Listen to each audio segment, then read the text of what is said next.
ہمیں مزید کتنی مرضی چاہیے؟ ہم اسے فاحشہ عورت سمجھتے تھے۔ وہ ہمارے سامنے کے فلیٹ کی کرایہ دار تھی۔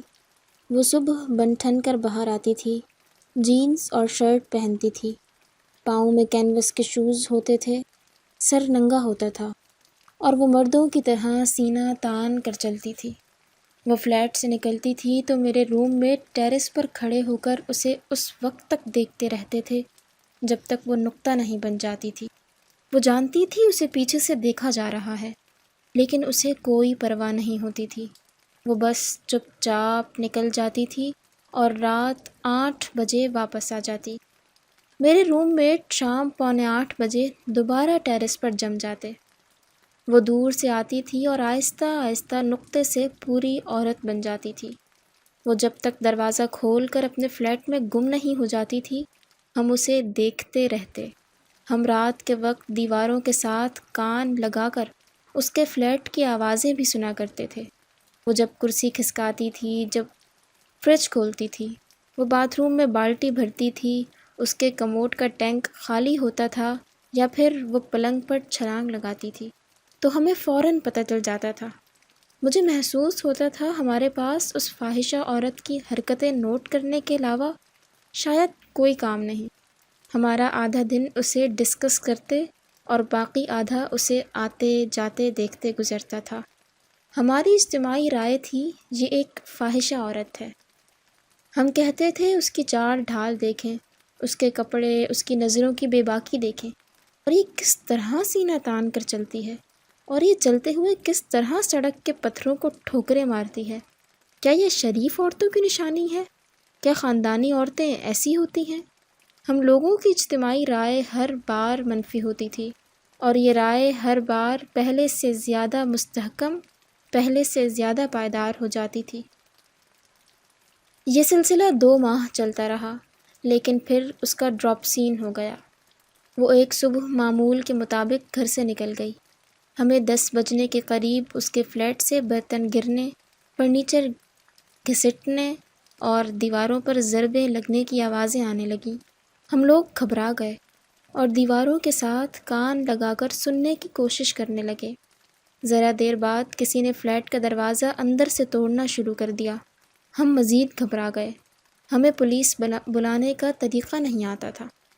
چنانچہ ہم 7 لڑکے قطار بنا کر دروازے کے سامنے کھڑے ہو گئے۔ کوئی اندر سے ٹھوکریں مار رہا تھا اور ہم ایک دوسرے کی طرف دیکھ رہے تھے۔ ہم مزید بھی دیکھ سکتے تھے، لیکن پھر دروازے کی درزوں سے دھواں نکلنے لگا۔ ہمیں محسوس ہوا اندر آگ لگ گئی ہے اور فاحشہ عورت کسی شخص کو اندر بند کر گئی ہے۔ ہمیں یہ اغوا برائے تاوان کا کیس محسوس ہوا۔ ہمارے پاس زیادہ وقت نہیں تھا، لہٰذا ہم نے دروازہ توڑنے کا فیصلہ کر لیا۔ ہم نے دروازے پر کندھے مارنا شروع کر دیے۔ ہم جوان تھے اور دروازہ کمزور تھا، چنانچہ دروازے کو اکڑتے دیر نہ لگی۔ ہم نے دروازہ باہر کھینچ لیا۔ اندر کا منظر بہت ہولناک۔ ایک معذور بزرگ آدھا وہیل چیئر پر تھا اور آدھا فرش پر، اور کمرے میں آگ لگی ہوئی تھی۔ ہم نے بزرگ کو باہر نکالا اور پانی سے آگ بجھانے لگے۔ ہم نے بڑی مشکل سے آگ پر قابو پایا۔ ہم اس کے بعد بزرگ کی طرف متوجہ ہوئے۔ پتہ چلا وہ مکمل معذور ہے، وہ بول تک نہیں سکتا۔ بہرحال ہم اس فاحشہ عورت کا انتظار کرنے لگے۔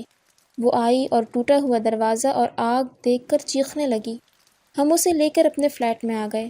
فاحشہ عورت نے بزرگ کو دیکھا اور وہ ٹوٹ کر اس سے لپٹ گئی۔ وہ وحشیوں کی طرح بابے کو چوم رہی تھی اور ہم حیرت سے اس کی طرف دیکھ رہے تھے۔ کہانی نے یہاں سے ٹرن لے لیا۔ ہمیں پتہ چلا وہ منڈی بہاؤالدین کی رہنے والی ہے۔ والد اور بھائی شوگر مل میں کام کرتے تھے۔ والد، بھائی اور والدہ کسی عزیز کی شادی پر جا رہے تھے۔ بس کا ایکسیڈنٹ ہوا۔ والدہ اور بھائی جاں بحق ہو گئے اور والد معذور ہو گیا۔ لڑکی تعلیم چھوڑ کر والد کو پالنے لگی۔ جوان تھی، خوبصورت تھی، سر پر کوئی نہیں تھا، چنانچہ ہر نظر گرم ہونے لگی۔ وہ خود کو شہر میں غیر محفوظ محسوس کرنے لگی۔ والد کے کسی دوست نے مشورہ دیا، تم لاہور چلی جاؤ، نوکری کرو اور والد کی خدمت کرو۔ وہ والد کو لے کر لاہور آ گئی۔ لاہور میں بھی لوگوں کی نظریں مردانہ تھیں۔ لوگ نوکری کے بعد لوگ نوکری بعد میں دیتے تھے اور ہاتھ پہلے ملاتے تھے۔ وہ پاک باز، عبادت گزار اور پارسا لڑکی، وہ دکھی ہو گئی۔ اسے کسی لڑکی نے بتایا ہمارے ملک کے مرد کمزور عورتوں کے سامنے شیر اور طاقتور کے سامنے بلی بن جاتے ہیں۔ تم خود کو بااعتماد اور کھلی ڈھلی پوزیشن کرو، کوئی تم پر میلی آنکھ ڈالنے کی جرت نہیں کرے گا۔ یہ بات اس کے دل کو لگی اور اس نے سر سے دوپٹہ اتارا اور وہ سینہ تان کر چلنے لگی۔ نتائج حیران کن ثابت ہوئے۔ مرد اس کو دیکھ کر گھبراتے تھے اور دائیں بائیں ہو جاتے تھے۔ یہ اسے دیکھنے کی جرت بھی نہیں کرتے تھے۔ اس نے بتایا ہمارے معاشرے میں معذور والد کی بیٹیاں بھی غیر محفوظ ہوتی ہیں۔ مردوں کو جب پتہ چلتا ہے عورت کا محافظ اٹھنے بیٹھنے اور بولنے تک سے معذور ہے تو یہ اس کو آسان ٹارگٹ سمجھ لیتے ہیں۔ چنانچہ یہ اپنے والد کو بھی لوگوں سے چھپانے لگی۔ اس نے گھر تبدیل کیا۔ یہ رات کو والد کو فلیٹ میں لے آئی اور اسے محلے داروں سے چھپا دیا۔ یہ اسے صبح کھانا کھلا کر چلی جاتی تھی۔ والد سارا دن ویل چیئر پر رہتا تھا۔ وہ رات کو آتی تھی، والد کو صاف کرتی، اسے کھانا کھلاتی اور سلا دیتی، اور صبح اسے ناشتہ کرا کر چلی جاتی۔ اس نے بتایا وہ ایک ٹیلرنگ شاپ پر کام کرتی ہے۔ 10 گھنٹے کام کے بعد اسے 2500 روپے ملتے ہیں۔ یہ 1992 تھا، لہٰذا اس کا ٹھیک گزارا ہو جاتا تھا۔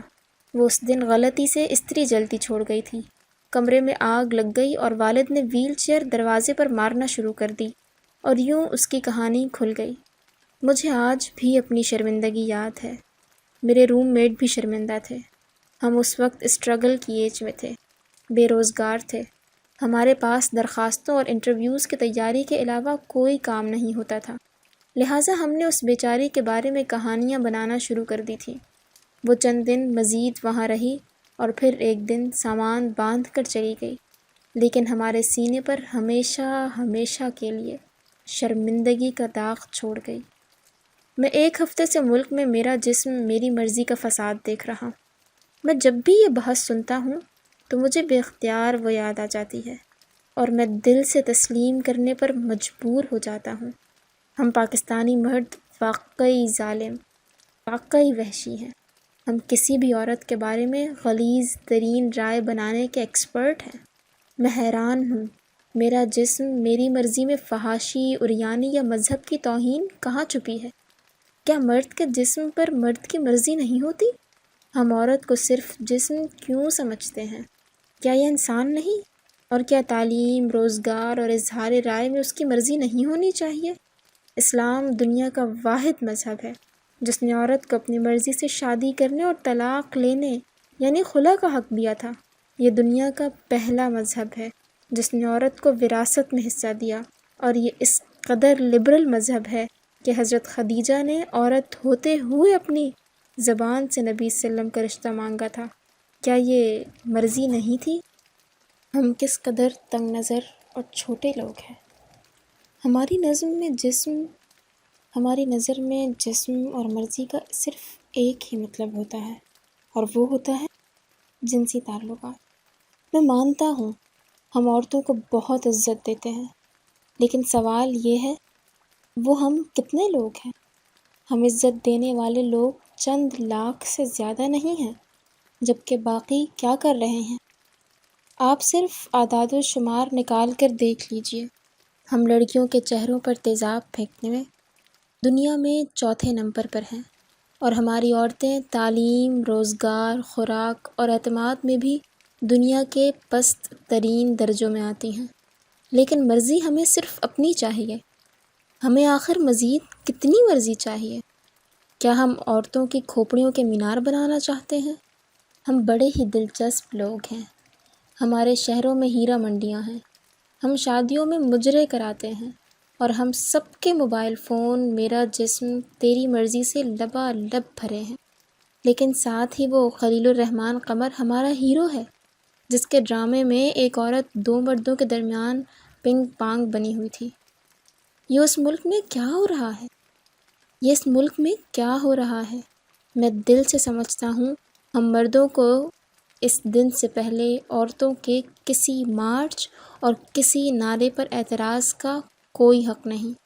جب تک ہمارے محلوں کی بچیاں ہم سے خوف زدہ ہوئے بغیر اسکول یا جاب پر نہیں جاتی، یہ بیچاریاں تو ہمارے خوف سے گھروں سے نہیں نکلتی، لیکن ہمیں میری مرضی میں بھی فحاشی نظر آتی ہے۔